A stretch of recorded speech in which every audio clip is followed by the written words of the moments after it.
The gluteal muscle becomes too weak, and as a result of its weakness, it lets the pelvis tilt forward, causing the pelvis to incline at this angle.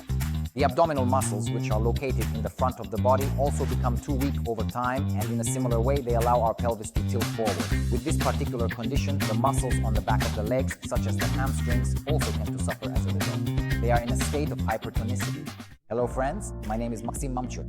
I am a physical therapist, and I am also the co-founder of a network of physical therapy centers called Healthy Movement. Hyperlordosis is an excessive curve in the lumbar region.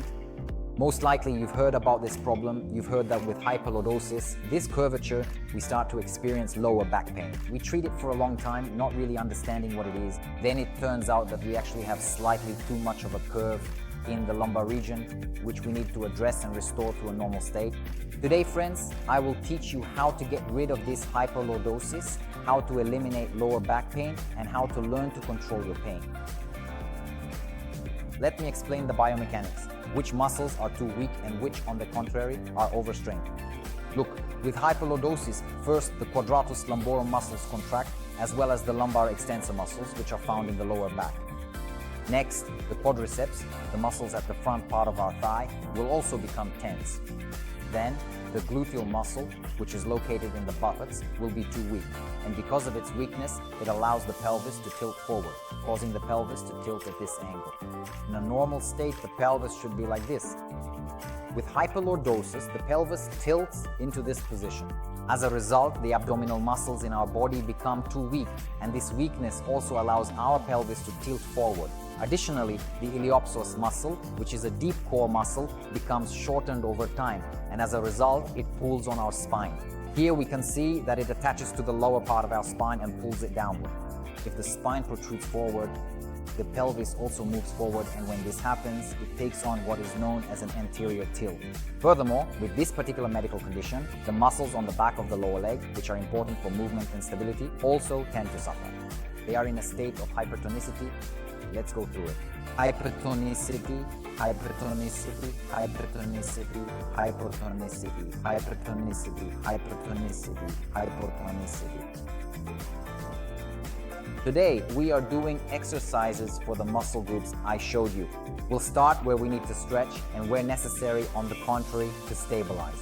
Let's go, don't switch off. The first exercise is lying on your back. Place your hands under your head, legs bent. As you exhale, lift your shoulder blades using your abs, then return to the starting position. Don't pull your head forward. Your head should remain resting in your hands. Hold your head with your hands. 3, 4.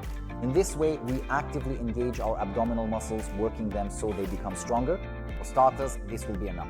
With each workout, we can add more next time. 15, then 20, 30, and so on.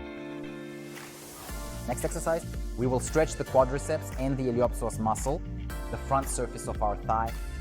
We get into this position. You can hold onto a wall for support if needed. With the other hand, we gently hold our leg.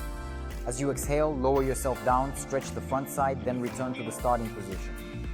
We work within a small range of motion, making sure our movements are gentle and controlled, always paying close attention to how our bodies feel. If there is any sharp pain, we avoid it and do not force the movement, prioritizing comfort and safety. Now let's count together. 3, 4, exhale, 5. We make it easier for ourselves by exhaling, which helps us relax and move more smoothly. Continuing 6, 7, 8, 9, and that's enough for now.